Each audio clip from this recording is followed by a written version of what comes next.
Alhamdulillahilladzi bi ni'matihi tatimmu shalihat wassalatu wassalamu ala sayyidis sadat wa ala alihi wa ashabihi ahli sidqi wal fadaili wal karamat. Subhanaka la ilma lana illa ma 'allamtana innaka antal alimul hakim. Rabbi shrah li sadri wa yassir li amri wa hlul 'uqdatam min lisani yafqahu qawli. Qala al-musannif rahimahullah Imam Muhyiddin Abu Zakaria Yahya bin Syaraf An-Nawawi meninggal tahun 676 Hijrah dengan sanadnya bisa nadihi dengan sanadnya kepada sahabat Nabi Abu Hurairah radhiyallahu anhu. Qala, dia berkata, qala Rasulullah sallallahu alaihi wasallam, Rasulullah bersabda. Hadis nomor 39, kitab Riyadhus Shalihin.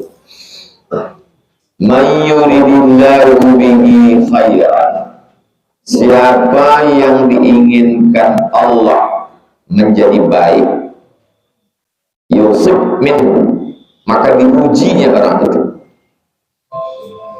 Seirama dengan hadis lain, man yuridillahu bihi khairan yufaqihuhu fiddin, siapa yang diinginkan Allah menjadi baik. Bagaimana cara Allah supaya orang ini baik? Yufaqihuhu fiddin, didalamkannya ilmu agamanya, bukan dibuatnya tahu ilmu agama, dipahamkannya ilmu agama. Paham ilmu agama itu masuk ke dalam hatinya, ke pikirannya, menjadi tindak tanduknya sehingga dia menjadi baik. Mirip macam hadis itu, man yuridillahu bihi khairan, siapa yang diinginkan Allah menjadi baik, yusib minhu, maka diujinya orang itu. Adakah Nabi yang tidak diuji? Nabi Musa alaihissalam, ujian pertama Nabi Musa alaihissalam belum lagi lahir ke atas dunia, sudah nampak Fir'aun dalam mimpinya ada anak kecil menarik apa namanya? Mahkotanya. Bangun dia tidur, kumpulkannya semua, namanya Watimpir, Dewan Pertimbangan Fir'aun. Tadi malam aku mimpi nampak dua anak kecil menarik mahkotaku. Apa artinya? Kata penasehatnya, berarti ada anak kecil yang lahir tahun ini dan dia akan merampas kekuasaan. Jadi kalau gitu bagaimana? Semua anak kecil yang lahir tahun ini sembelih. Apalah dosa anak kecil? Jadi kalau ada mahasiswa mengeluh kepada Allah, apa dosaku sehingga ujianku begini parah? Banyak kali dosa kau. Jadi ujian itu tidak selamanya datang karena dosa. Cara berpikir kita salah. Kalau ada dosa baru kita susah. Nabi Musa apa dosa dia? Belum lagi dia lalu razia.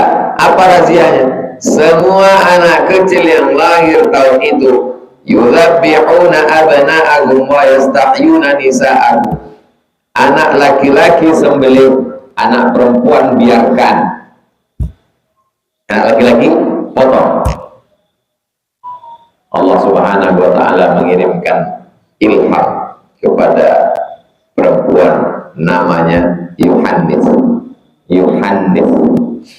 mak Nabi Musa.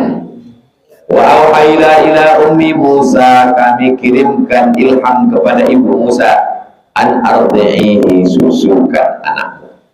Fa in khifti alaihi, kalau kau takut anak kau disembelih Fir'aun, fa alqihi fil yammi, hanyutkan dia ke sungai itu. La takhafi, jangan kau takut, wa la tahzani, jangan kau sedih. Inna radduhu ilaiki, nanti kami balikkan dia kepada kau. Wa ja'iluhu minal mursalin, nanti kami jadikan dia sebagai rasul. Allah berjanji, kau hanyutkan dia, nanti kubalikkan dia ke kau. Allah itu kalau sudah berjanji, innaka la tuhibbul. Bagaimana cara Allah mengembalikan anak ini ke ibunya, menjumpakan ibu ini ke anaknya? Dibuatnya anak itu menangis.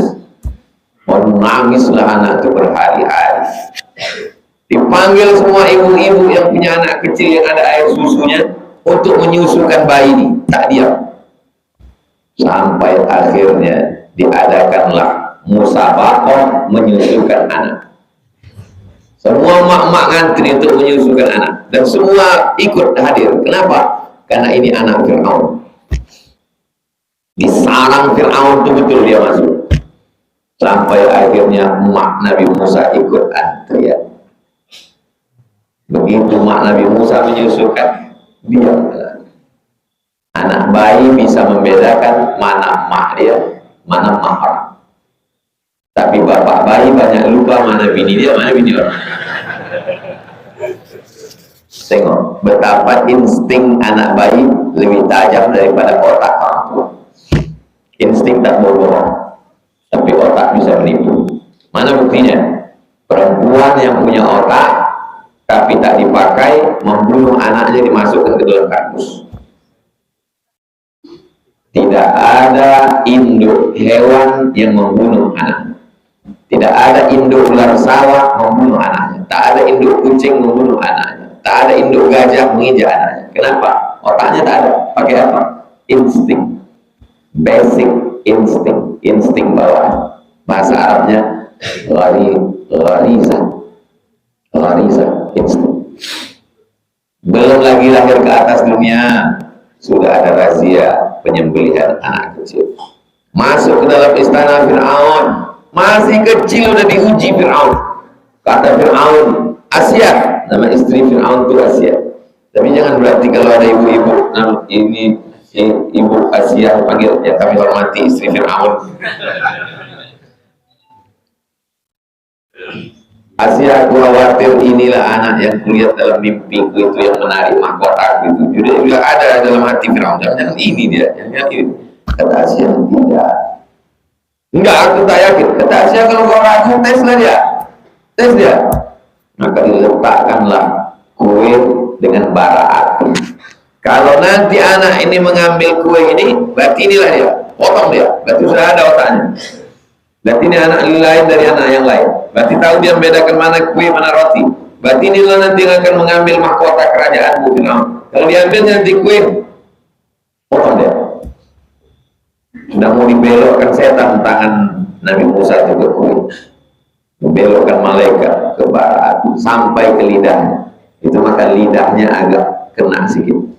Makanya sebelum dia menghadap Nabi Fir'aun itu dia minta doa, Rabbi syrahli sadri, tapakan dadaku, wa yassirli amri, mudahkan urusanku, wahlul 'uqdatan bisa, lancarkan aku bicara supaya pas didengar orang. Karena ada orang ini bicara dia setengah jam, jangankan yang mendengar, dia pun tak tahu apa yang dicakapkan. Supaya tepat aku bicara, supaya pas didengar orang, supaya sampai to the point. Besar di istana Fir'aun, sudah besar dewasa, nampaknya dua orang berkelahi. Bahwa kazahu Musa, dilerainya, tak bisa dilerainya, ditinjunya, mati. Akhirnya dia pun lari dari Mesir. Nampaknya orang sedang ngantri panjang mengambil air, pergi dia menolong, membantu. Didorongkannya batu yang menyumbat bibir sumur, akhirnya dia bisa mengambil air. Nampaknya ada perempuan. Lalu perempuan kebakaran membawa Syuaib yang mencari tangga untuk mengembala kambing-kambingnya. Apa kata si anak ini? Inna khayra man ista'jartal qawiyul amin. Ya, kalau ada ingin mencari pekerja orang yang kuat, al-amin, orang yang amanah. Karena ada orang ini kuat tapi tak amanah. Ada pula orang ini amanah tapi tak kuat. Yang lebih parah sudah letoy keamanan, mati aja lah. Berapa lama dia mengembalakan kambing Syuaib? Samaniyah hijaj, 8 musim. 8 musim itu 8 tahun. Setelah dia kuat, barulah Allah SWT mengatakan, idhab ila Fir'aun. Sudah masanya kau kuat, pergilah kau Fir'aun. Innahu tagha, dia sudah melampaui batas. Faqula lahu qawlan layyinan, katakan kepada dia kata-kata yang lembut sampai ke hatinya. la'allahu yatadzakkara aw yakhsha. Mudah-mudahan dia ingat pada Allah dan takut pada Allah. Jadi berbagai kesulitan dalam hidup itu dibuat Allah untuk membuat kita siap, sebagaimana siapnya Nabi Musa. Sebelum Musa, Nabi Ibrahim. Nabi Ibrahim ujian hidupnya. Ayahnya penyembah berhala. Wa idh qala Ibrahim li abihi azara atattakhidhu asnaman alihah. Wahai ayah, kenapa kau menyembah berhala? Apa jawab Azar? La illam tantahi, kalau kau tak berhenti menceramahi aku, la arjumannaka, akan kulempar kau pakai batu sampai mati. Wahjurni maliya, pergi tinggalkan aku. Menghadapi ayah penyembah berhala, menghadapi umatnya penyembah berhala juga. Pas umatnya itu sedang pergi, masuk dia ke tempat berhala itu, diambilnya kampak, dipukulkannya semua berhala, tinggalkannya satu besar, digantungkannya di leher berhala. Pulang mereka dari kebun, ditengok mereka hancur. Ini pasti ulah Ibrahim alaihissalam. Tangkap dia, tangkap Nabi Ibrahim. Tanya mereka, a'alta fa'alta hadza bi alihatina ya Ibrahim? Kau yang sudah menghancurkan tuan-tuan kami nih wahai Ibrahim. Kata Nabi Ibrahim, bal fa'alahu kabiruhum hadza. Yang melakukan ini yang besar. Kalau tak percaya, tengoklah, kan ada kampak lihat. Pas aduh kanu yang tebun, tanyalah mereka. Kalau memang mereka bisa bicara. Nabi Ibrahim sedang mengajak mereka untuk menggunakan bintang. Nabi Ibrahim berjumpa dengan masyarakat yang menyembah bintang. Masih ada umat yang menyembah bintang itu sekarang. Bila Anda lahir bulan April, bintang Anda Taurus, jangan nikah dengan Pisces. Karena Pisces ikan di air. Anda tak bisa kena air, nanti pernikahan Anda akan gumbung terus. Nama umat itu penyembah bintang. Sebut dengan sekarang astrologi. Penetapan bulan Ramadan, ilmu falak, astronomi. Astronomi bagus. Tentu kalau mengambil fakultas astronomi. Astrologi kadzdzabal munajjimun walau shadaq. Apa kata Nabi Musa alaihissalam? Apa kata Ibrahim? Falamma ra'al qamara bazighan qala hadza rabbi. Ketika nampaknya bintang, hadza rabbi, inilah Tuhan.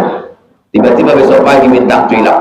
Falamma afala qala la uhibbul afilin. Ketika hilang, aku tak suka sesuatu yang hilang. Falamma ra'a asy-syamsa bazighatan qala hadza rabbi hadza akbar. Ketika ditengoknya matahari, kalau begitu inilah Tuhan. Karena ini lebih besar, matahari lebih besar. Falamma afalat, ketika hilang, berarti dia bukan Tuhan. Datanglah orang menulis, Nabi Ibrahim mencari Tuhan. Mana pula ada Nabi mencari Tuhan? Nabi itu bukan filosof. Yang mencari Tuhan itu Socrates, Demokritos, Aristoteles, Thales. Nabi tidak mencari Tuhan. Nabi itu dikirim Allah, Jibril ngasih tahu dia, tak ada dia nyari-nyari Tuhan. Jadi kenapa Nabi Ibrahim menengok bintang inilah Tuhan, menengok bulan inilah Tuhan, menengok matahari inilah Tuhan? Dia sedang mengajak masyarakatnya yang menyembah bintang untuk berpikir bahwa ini bukan Tuhan. Dipakainya logika itu. Ini Tuhan dia. Kenapa siang dia hilang? Ini Tuhan dia. Kenapa malam dia hilang? Kalau hilang berarti bukan Tuhan. Berhadapan dengan itu, kalah otak, main otot. Tangkap dia, haripu, bakar dia. Mereka nyalakan api, bakar dia. Situlah baru datang mukjizat. Ya nar, wahai api, kuni bardan, jadilah engkau dingin.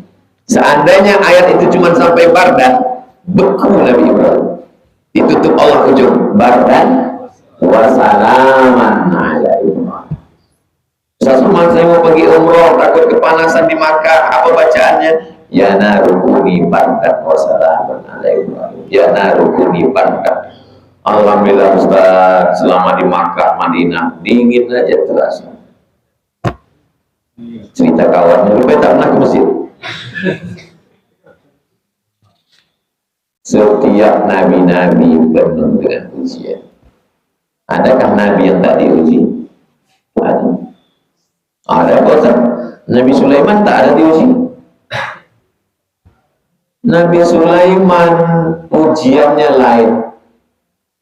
Tunduk jin-jin, segala jin kepada dia. Wa qala ifritum minal jin, berkatalah jin ifrit, ana atika bihi, aku sanggup mendatangkan kursi Bilqis dari Yaman ke Palestina. Qabla an taquma min maqamik, sebelum kau tegak dari tempat dudukmu.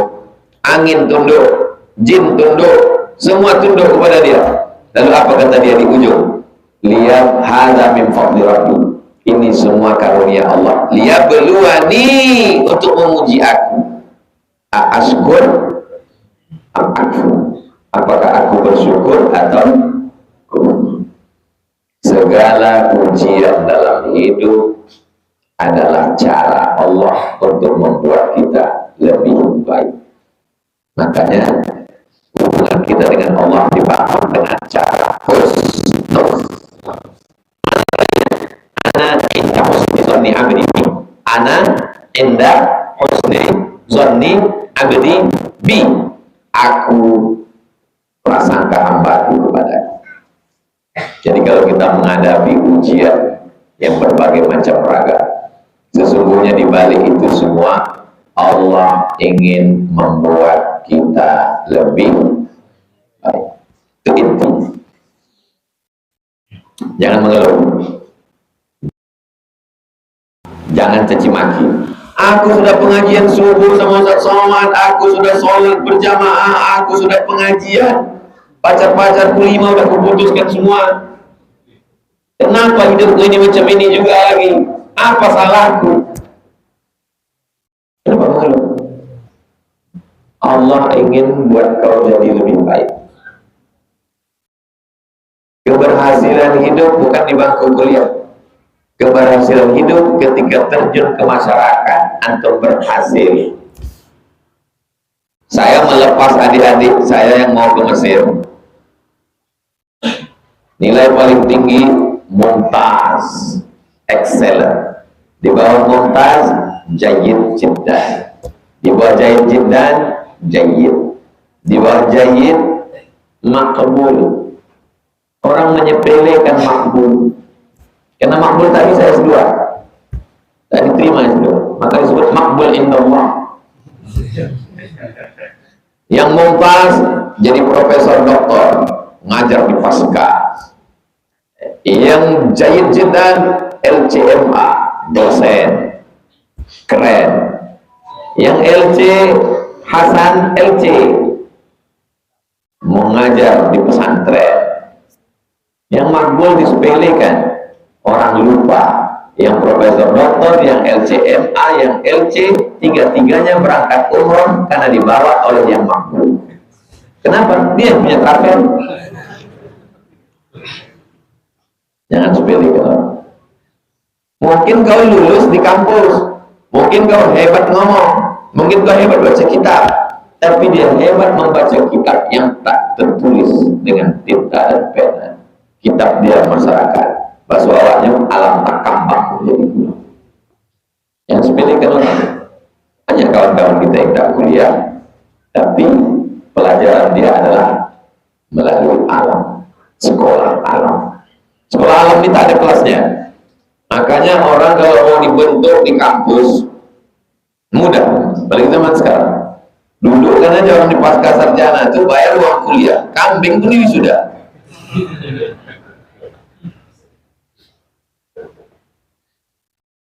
Tapi ketika antum merantau ke Pekanbaru dengan segala kesulitan hidup, bisa antum bertahan, luar biasa. Ceramahlah saya di masjid. Kenal Ustaz Somad sama profesor ini. Oh, kawan saya. Itu kawan saya. Sama kami tidak. Cuma ada yang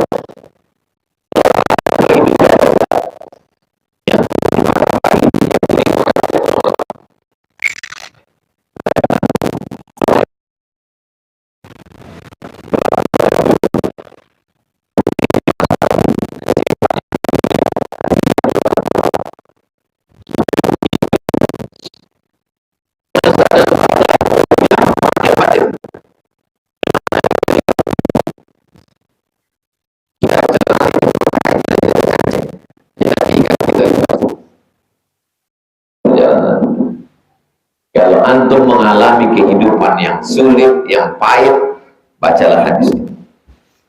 Tulis besar-besar.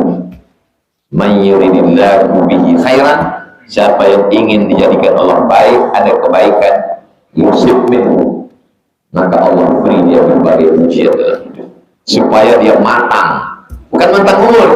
Kalau masalah umur, siapa aja lahir pasti tua. Siapa aja yang lahir tahun 80 pasti sekarang umurnya sudah 42, pasti tua, tapi mentalnya belum tentu tua.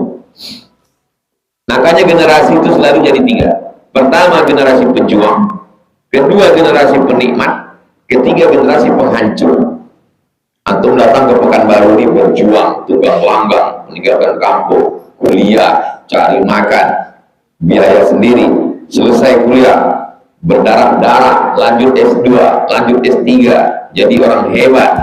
Pas anak antum nyaman, generasi penikmat. Cucu antum generasi penghancur. Setelah hancur, giliran cicit berjuang lagi. Inilah Pak Ustaz, anak saya ini. Kenapa Pak? Nggak bisa dia menghargai uang. Langsung kasih habis, kasih motor hancur. Dibeli hari ini, besok tangkinya lagi tinggal Pak Ustaz. Kenapa si bapak menyimpan motornya yang dibelinya 30 tahun yang lalu? Karena motor itu dibelinya dengan perjuangan. Kenapa si anak ini tak sayang ke motornya? Karena dia dikasih bapaknya. Buka mata, ada. Adik-adik yang senang berjuang, kehidupan kalian itu indah. Nanti sampai masanya 20 tahun akan datang baru kalian bercerita. Betul kata Ustaz Somad. Berarti selama ini kan tak percaya. Hadis ini ada dalam Sahih Al-Bukhari, Sahih Muslim, Sahih Al-Bukhari, Sahih Bukhari saja, tak ada dalam Sahih Muslim.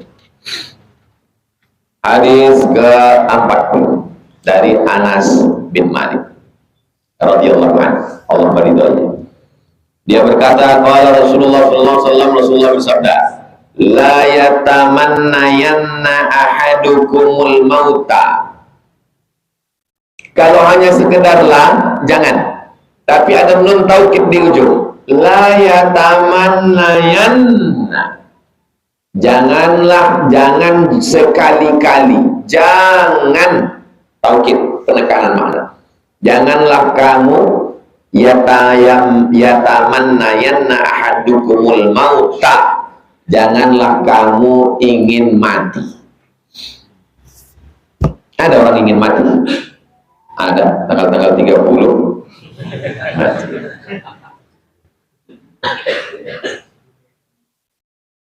Jangan kamu ingin mati. Kalau begini susahnya hidup ini, matikan aja lah ya Allah. Ya. Zaman dulu orang ingin mati itu antara dia dengan Allah aja. Susah kali hidup ini, mati aja lah ya Allah. Orang sekarang enggak, nulis di Facebook rasanya ingin mati. Awan pun komen nanti, wah, mati aja kau. Datang satu lagi, jangan bro, nggak ada lu, nggak enak mabuk kita. Komen non.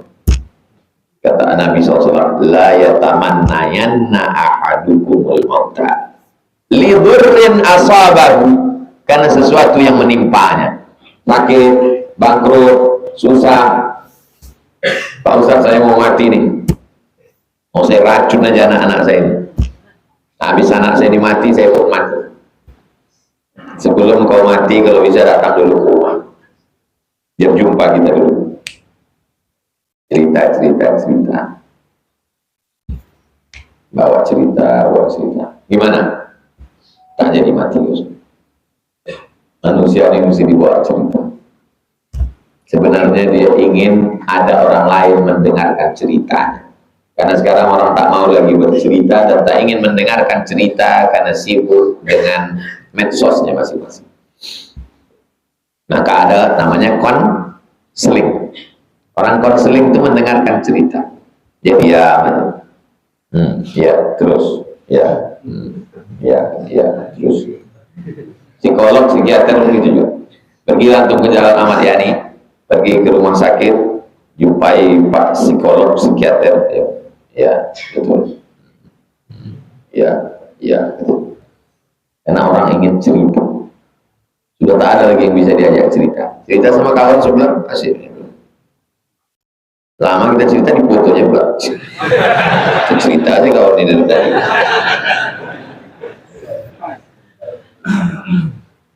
La yatamannayanna ahadukumul mauta. Janganlah kamu ingin mati. Lidurrin aswabahu, karena ditimpa sesuatu yang menyulitkannya dalam hidup. Lahir ke atas dunia, ternyata emaknya maaf PSK. Ayah tak tahu entah siapa. Salome.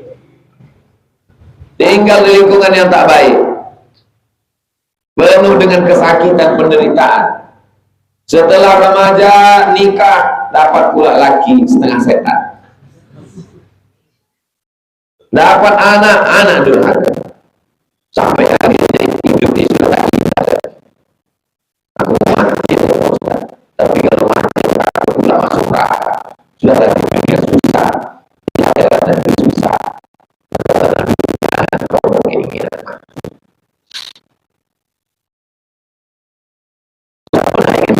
Ya. Semua interaksi dalam hati kita itu ada.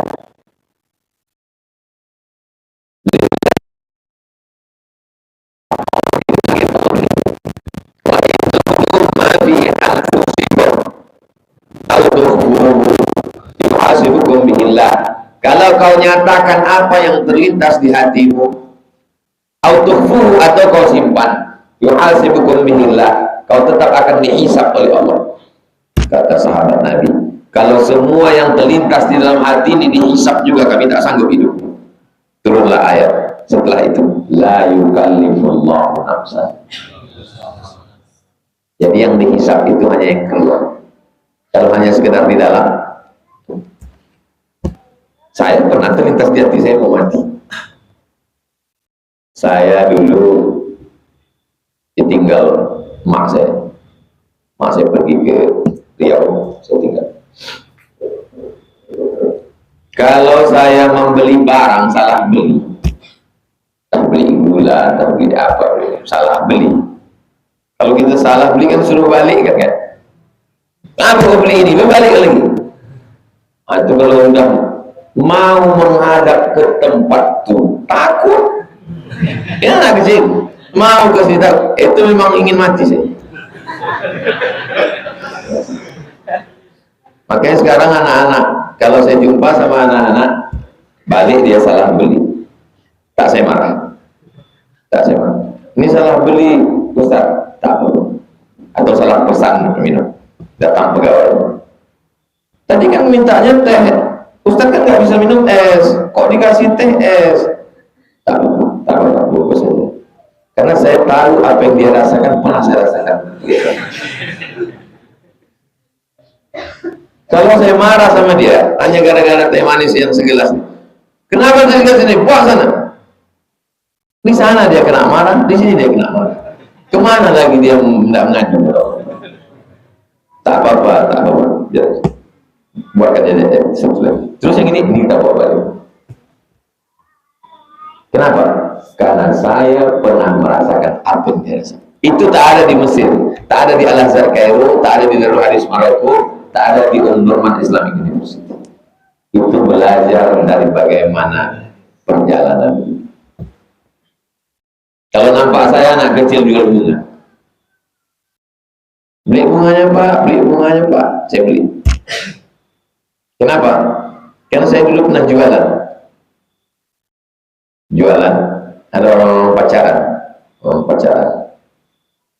Apa kata si laki-laki itu perempuan, kita beli enggak dek ya? Enggak, katanya. Kalau mati saya mak celaka dulu. Makanya kalau saya jalan sama orang rumah, tanya beli apa? Beli aja. Segala macam beli. Nanti kita makan, kita kasih. Kenapa? Karena kalau jawab tidak, saya tahu apa yang ada di hatinya itu.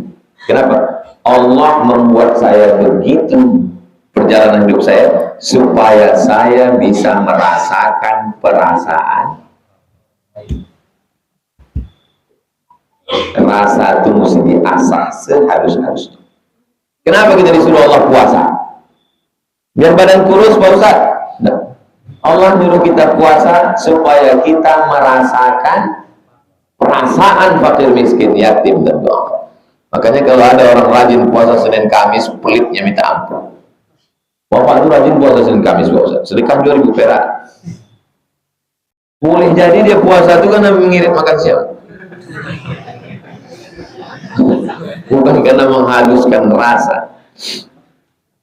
Fa'in kana la budda fa'ilan, seandainya la budda, seandainya dia mesti juga melakukan itu, saking susahnya dia mesti mati juga, mesti minta mati juga. Inilah doa alternatif yang terakhir. Falyaqul, hendaklah dia mengatakan, Allahumma ahyini, hidupkan aku, makanatil hayatu khairan li, kalau memang hidup ini lebih baik bagi aku, hidupkan aku.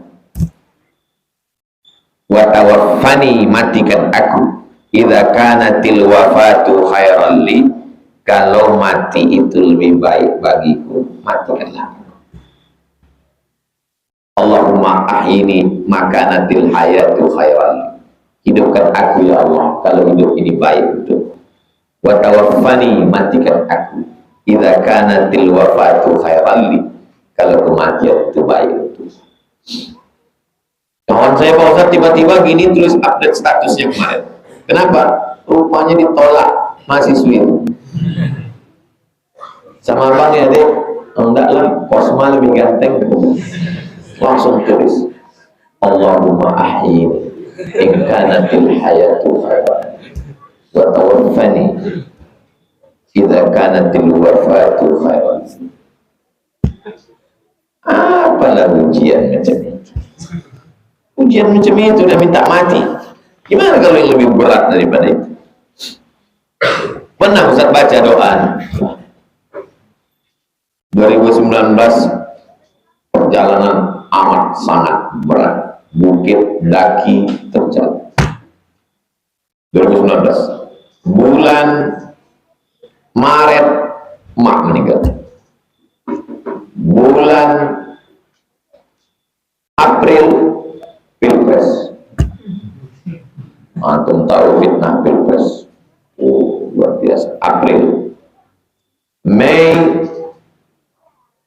hilang semua jadwal, off semua. Nggak tak sanggup kita keluar ke sana, sudah kacau balau di tukang angka. Maret nak meninggal, April fitnah pilpres, Mei kacau balau, Juni hancur lebur, Juli saya sudah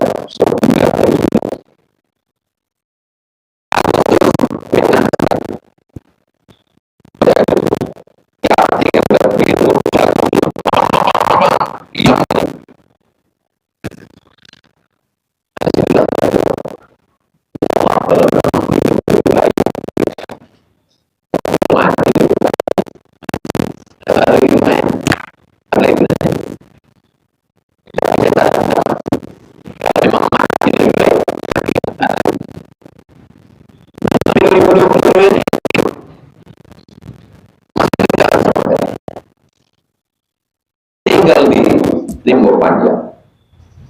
Jangan pula lubang-lubang. Tak ada pernah saya bilang, ya Allah, kalau memang mati lebih baik mati. Nah, sudah kecil aja sudah sepele. Akhirnya udah agak rata sedikit. Beberapa hari ini nanti dan cicil-cicilnya ya, di panjangnya 1,6, dari depan tuh ke sana tuh 1,6. 800 dulu Pak Ustaz, 800, nanti baru 700. Jadi juga dibuat Allah. Apalah sulitnya bagi Allah SWT? Mudah. Innama amruhu idza arada syai'an an yaqula lahu kun Bayakun. Tapi yang nikmat itu bukan finishnya, prosesnya. Ada bapak-bapak ngambil cuti Sabtu Ahad, lalu kemudian rental mobil, sampai di Pelalawan rental speedboat, balik tali pancing, beli tangguh, pergi ke tengah Sungai Kampar memancing. Padahal yang mau dicari ikan kan, bagus pasar pagi hari ikan kan, atau pergi kepada tuh tinggal beli, pergi ke rumah makan dong, tinggal dong screen, tinggal tujuan untuk apa saya rental mobil, rental speedboat, memancing sana semua hari-hari, nginap besok pagi, pasti tanya apa yang kalian cari ini sebenarnya? Ikan, kan banyak ikan di pasar pagi. Bukan masalah ikannya Pak Ustaz, adventure-nya, petualangannya. Jadi yang indah itu ikannya atau perjalanan mendapatkan ikan? Yang indah itu bukan kamu deh, tapi perjuangan abang. Lautan ku seberangi, bukit kan ku daki, masjid ku tinggalkan. Nanti antum akan paham hakikat hidup kalau antum sudah lama menjalani hidup, baru terasa antum manis getirnya nanti di ujung mbak. Ting ting ting ting ting ting ting ting ting ting ting. Anak bumi Minangkabau membawa tepak sirih. Apa isinya? Sirih, gambir, kapur, pinang. Ada yang manis, 4 nih kan. Sirih, kelak, pedar, pahit, gambir, kapur, pinang. Ambil sirih, oles. Ambil gambir, petikkan. Ambil kapur, oleskan. Ambil pinang, letakkan. Lipat, makan. Nenek mama tersenyum. Kita kenapa mereka tersenyum makan itu? Karena mereka makan itu sudah puluhan tahun sampai terasanya nikmatnya. Kita belum. Kalau tak percaya balik sini ambil. Kenapa kita pergi ke rumah orang Melayu meminang anak gadis orang, pergi ke bumi Minangkabau, itu yang dikasihnya supaya kita dapat merasakan manis setelah pahit getirnya kehidupan. Filosofi. Jadi saya kalau di mana-mana dikasih, dibisikkan panitia tuh, Ustaz, jangan ambil semua, sedikit aja. Kemarin waktu ke kubur, di puncak silat, sedikit aja. Enggak, saya enggak ambil, saya oles, kasih supaya kita rasakan pahit itu. Ustaz Somad, ini ada lomba musabaqah kopi internasional. Bibit kopinya dipilih yang matang, yang hitam, yang masak. Tanahnya dipilih dan dikumpulkan kopi-kopi dunia. Inilah kopi nomor 1, Ustaz. Oh, disuguhkanlah di kantor Gubernur Jawa Barat. Waktu itu Kang Aher. Pastinya kopi. Cara minumnya gini Pak Ustaz, letakkan dekat bibir, seruput, jadi tak boleh langsung diminum. Jangan langsung ditelan Pak Ustaz, tahan sedikit, rasakan nikmatnya, habis itu baru telan pelan-pelan. Gimana Pak Ustaz? Pahit saya bilang. Jadi Ustaz nggak bisa minum kopi kalau nggak pakai gula, enggak. Kalau minum kopi pakai gula itu bukan minum kopi, itu minum air gula. Kenapa dia merasakan nikmat itu? Dia puluhan tahun ini. Saya tak suka. Berawal dari pahit, berawal dari tak suka, lama-lama ada ketergantungan, lama-lama kecanduan. Setiap ke rumah orang nanya makan, kopinya mana? Ada orang sakit di rumah sakit, orang bisikan la ilaha illallah, dia nanya, kopi apa?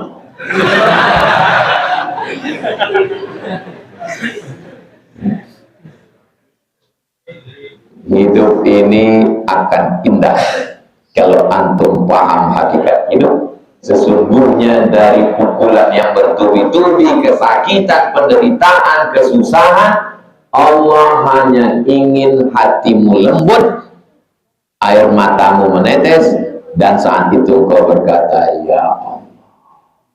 Tak ada yang lain. Orang menang kawannya banyak, orang kalah punya teman sejati. Orang senang, orang kaya, kenikmatannya pada materi, pada makanan, pada pakaian, pada kendaraan. Orang yang susah kenikmatannya saat ketiknya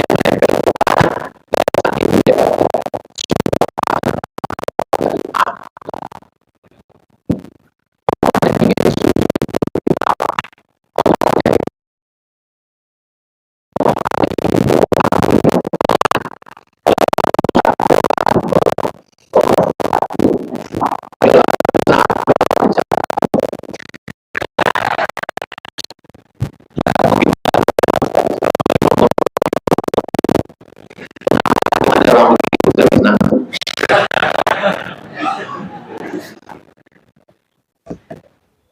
Muttafaqun alaih. Hadis ini muttafaqun alaih. Secara bahasa muttafaqun disepakat alaih atasnya. Secara istilah muttafaqun alaih ada dalam Sahih Al-Bukhari, ada dalam Sahih hadis 41 sampai jam 6. Nanti jam 6 baru kita jawab pertanyaan. Maghrib sekarang jam berapa? 6:06. Udah bisa salat sunat Isra.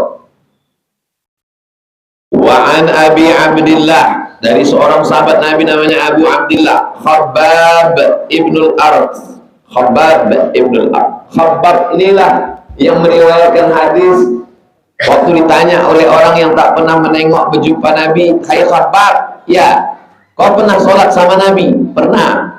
"Nabi itu kalau sholat mulutnya bergerak atau tidak?"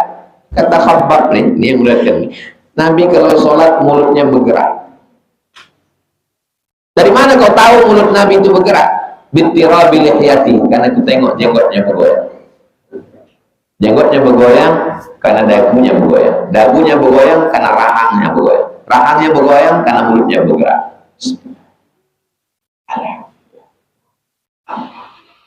Sekarang ada orang sholat mulutnya diam.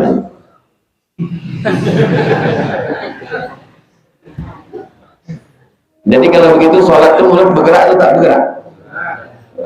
Kata Syekh Ali Jum'ah, bagusnya lagi pakai nafas, sama macam jahar. Kalau sholat zuhur sama macam jahar, itu menambah kekhusyuan. Bismillah.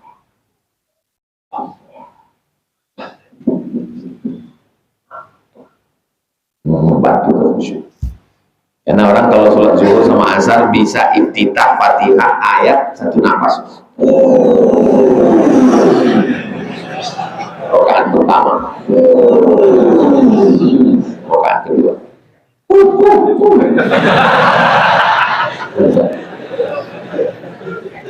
harus pakai nafas. Allahu Akbar kabira, walhamdulillah katsira. Wajah wajahnya dari samawati wal ardi wa ala inna sholati wa nusuki wa haramati wa la syarika lahu wa la ilaha illa huwa. Oh saya enggak bosan. Allahu Akbar kabir. Walhamdulillah seminggu siap. Kalau sholat sendiri tak apa-apa. Kalau jadi imam panjangan, apalagi imam airport. Udah tahu jadi imam di airport, puasanya panjang, delay orang semua. Sesuaikanlah dengan kondisi. Dari Abu Abdillah Khabbab bin al-Arth radhiyallahu anhu, qala syakauna ila Rasulillah, kami mengadu kepada Rasulullah SAW. Wa huwa mutawassidun burdatan, waktu itu Nabi sedang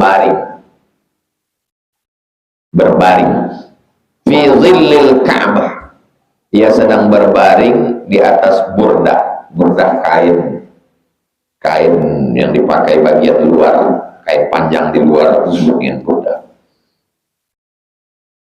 Allah ya salli wa sallim daiman abada bika khairil khalqi kullihim Muhammadun sayyidul kaunaini wa thaqalaini wal fariqaini min urbin wa min ajami antal habibul ladzi turja syafa'atuhu li kulli hawlin minal ahwali muqtahid. Salat apa namanya itu? Salat burda. Salat burda ditulis oleh Imam Al-Busiri, makamnya di Alexandria. Kenapa salawat itu disebut burda? Apa pula hubungannya dengan burda? Jadi Imam Al-Busiri ini lumpuh, duduk kursi ya tidak bisa, tapi tangannya masih bisa nulis. Ditulisnya lah salawat. Itulah dia. Antal habibul ladzi turja syafa'atuhu li kulli haulin minal ahwali muqtahimi. Setelah ditulisnya itu tertidur dia. Waktu dia sedang tertidur itulah datang Nabi Muhammad memasangkan. Tak ada judulnya belum, tak ada judul. Datang Nabi memasangkan burdah. Setelah burdah itu dipasangnya, dipakainya, dia terbangun sembuh. Maka ku kasihlah sholawat ini, namanya sholawat.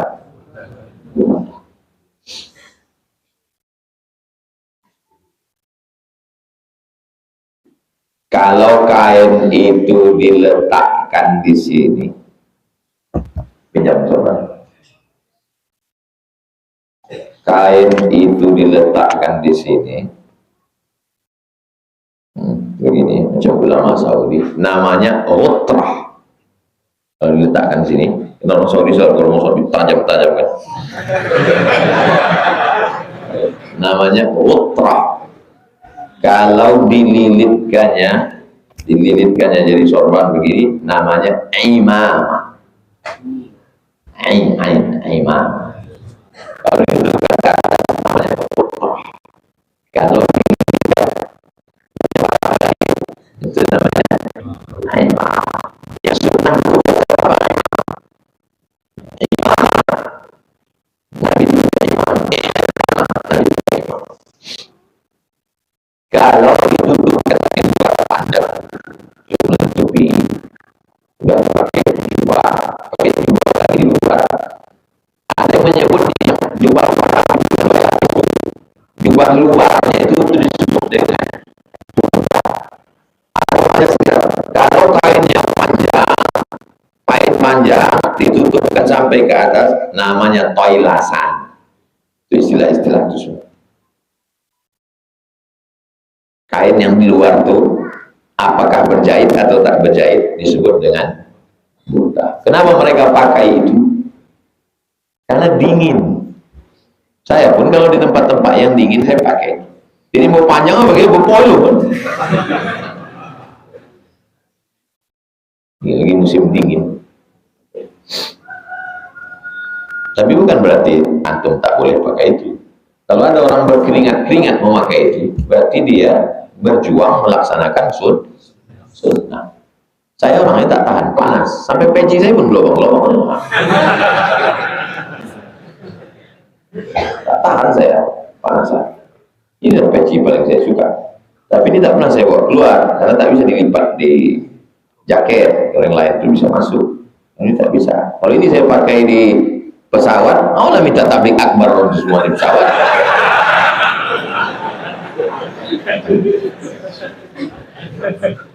Wa huwa mutawassidun, Nabi berbaring beralaskan burdah tadi, burdatan lahu fi zillil Ka'bah. Zilli bayang-bayang. Ini Ka'bah kalau lagi panas cahaya matahari dari sana kan ada bayangnya. Nah, lagi sedang di bawah bayang-bayang Ka'bah karena tak ada pokok kayu. Bangunan yang besar situ Ka'bah, benaung di bawah situ. Faqulna, lalu kami katakan kepada Nabi, ala tastansiru lana, ya Allah, ya Rasulullah, ala tastansiru lana. Ala itu namanya huruf tanbih bahasa Arab, dalam nahwunya huruf tanbih. Sudikah engkau menolong kami? Ala tad'u lana, maukah engkau doakan kami? Doakanlah kami ya Rasulullah, kami tak tahan ini menghadapi Abu Jahal, Abu Lahab ini. Doakanlah kami ya Rasulullah. Ini ceritanya sebelum hijrah. Apa kata Nabi?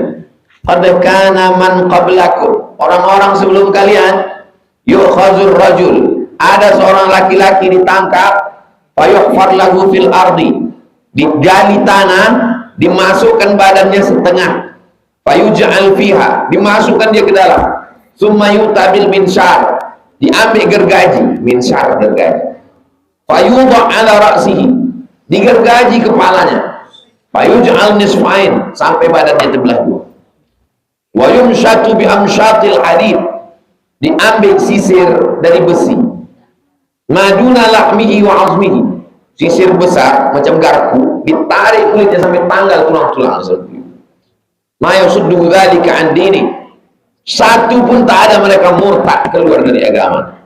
Wallahi la yutimmanna Allahu hadzal amra, demi Allah, Allah akan menyempurnakan agama ini. Hatta yasira rakibu min San'a ila Hadramaut, sampai ada orang naik onta, naik kuda, naik kendaraan dari San'a ke Hadramaut, la yakhafu illallah, tak ada yang ditakutinya kecuali Allah. Tak ada Abu Jahal, tak ada Abu Lahab, tak ada penguasa zalim. Berjalan dari San'a ke Darul Bayda, nanti orang aman. Wa dhiba ala ghanamihi, sampai serigala yang mestinya dikhawatirkan menangkap kambing, serigala pun tak menangkap kambing. Kenapa serigala tak menangkap kambing? Karena kenyang, karena pemimpin yang adil. Walakinnakum tasta'jilun, tapi kalian ini mau cepat-cepat aja, kata Nabi. Paham ceritanya?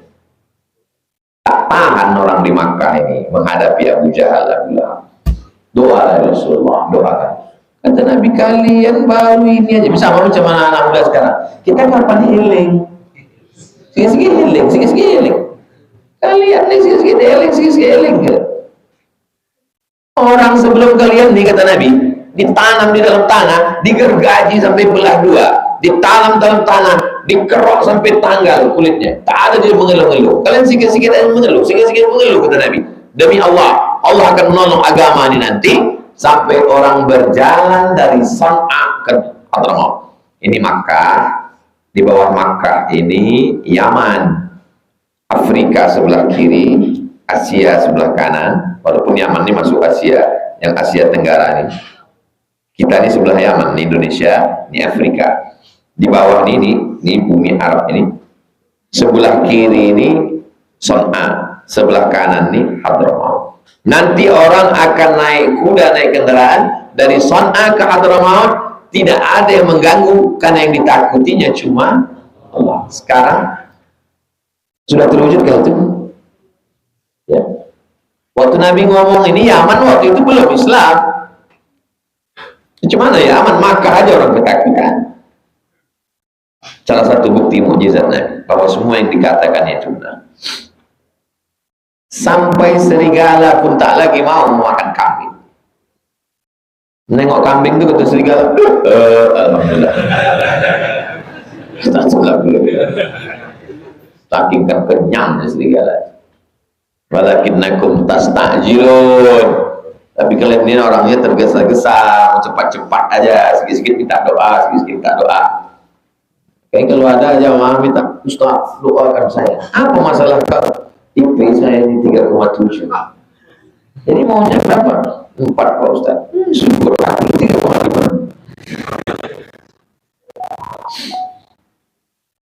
Jadi keujian-ujian. Ini ceritanya tentang masalah bab apa ya?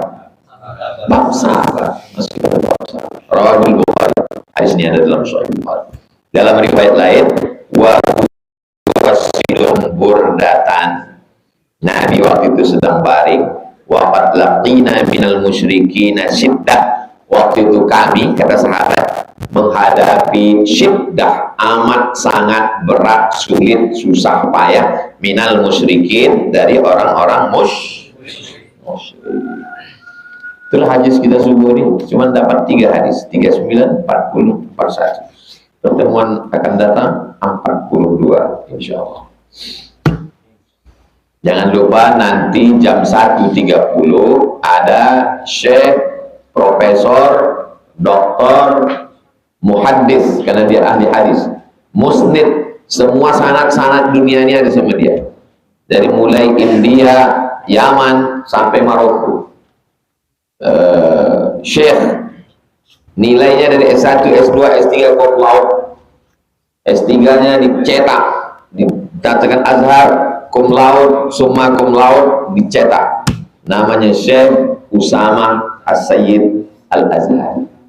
Insyaallah nanti kita sore jumpa di pesantren Nurul Azhar. Setelah jembatan Leton, simpang bingung, jangan bingung-bingung, belok kiri. Arah ke TPU Covid. Sebelum TPU Covid, ada namanya Jalan Tengku Mahmud. Tengok YTW. Sebelum ke TPU, singgahlah ke YTW. Kalau sudah di TPU, jangan lagi ke YTW, karena kami tak mau menerima hantu. YTW itu tanah wakaf dari Pak Edward Sanger.